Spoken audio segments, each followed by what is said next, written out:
भारतीय राष्ट्रीय कांग्रेस न्यायपत्र 2024 पृष्ठ 41 उपभाग विदेश नीति जारी 9। कांग्रेस सारे निकटतम पड़ोसियों पर अधिक ध्यान देगी। कांग्रेस नेपाल और भूटान के साथ अपने विशेष संबंधों की प्रधानता को फिर से स्थापित करेगी और उन्हें अपने पारस्परिक लाभ के लिए मजबूत करेगी। कांग्रेस भारत और बांग्लादेश, जो दक्षिण एशिया के दो सबसे अधिक आबादी वाले देश हैं, के बीच आर्थिक और सांस्कृतिक संबंधों को बढ़ाएगी। कांग्रेस राजनीतिक और वाणिज्यिक संबंधों को बहाल करने के लिए श्रीलंका के साथ काम करेगी और श्रीलंका को विशेष रूप से तमिलों के साथ अपने राजनीतिक मुद्दों को सुलझाने में मदद करेगी।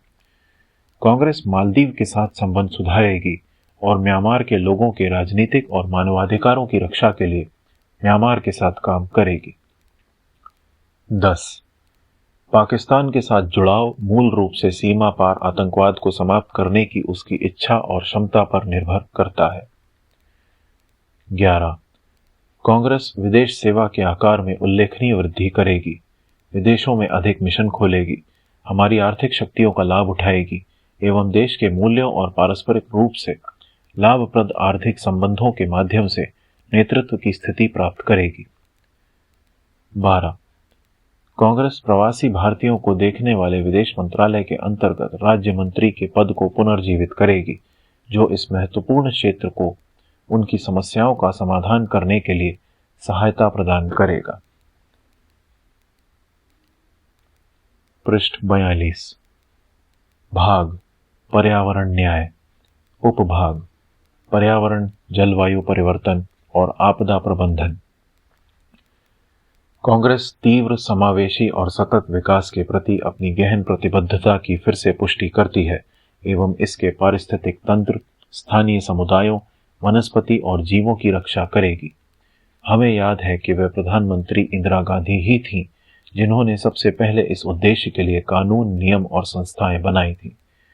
जलवायु परिवर्तन के राष्ट्रीय कार्य योजना प्रधानमंत्री मनमोहन सिंह के नेतृत्व में तैयार की गई थी।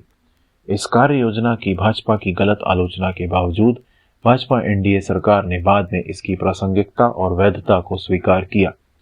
हालांकि इसमें पिछली नीतियों से कई विचलन हुए हैं और व्यापार करने में आसानी के नाम पर पर्यावरण संरक्षण, वन संरक्षण, जैव विविधता संरक्षण, तटीय क्षेत्र विनियमन, आर्द्र भूमि संरक्षण और आदिवासी अधिकारों की सुरक्षा जैसे महत्वपूर्ण घटकों को कमजोर कर दिया गया है।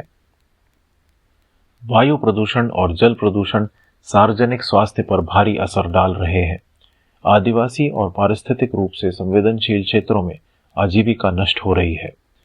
कांग्रेस पर्यावरण और जलवायु परिवर्तन के मुद्दों की इस गंभीरता को संबोधित करेगी जिसके वे हकदार हैं। 1. कांग्रेस पर्यावरण मानकों की स्थापना, निगरानी और कार्यान्वयन और राष्ट्रीय और राज्य जलवायु परिवर्तन योजनाओं को लागू करने के लिए एक स्वतंत्र पर्यावरण संरक्षण और जलवायु परिवर्तन प्राधिकरण का गठन करेगी। 2. कांग्रेस अक्षय ऊर्जा, सतत बुनियादी ढांचे और हरित नौकरियों के निर्माण पर केंद्रित एक ग्रीन न्यू डील निवेश कार्यक्रम शुरू करेगी। 3. वायु प्रदूषण की समस्या से तत्काल निपटने के लिए कांग्रेस राष्ट्रीय स्वच्छ वायु कार्यक्रम को मजबूत करेगी। 4. कांग्रेस भारत की नदियों में अपशिष्ट पदार्थों के प्रवाह को रोकने के लिए राज्य सरकारों के साथ मिलकर काम करेगी। 5. कांग्रेस पहाड़ी जिलों में भूस्खलन के मुद्दे का अध्ययन करने, भूस्खलन को रोकने के उपाय विकसित करने एवं नागरिकों की सुरक्षा सुनिश्चित करने के लिए एक उच्च स्तरीय समिति नियुक्त करेगी।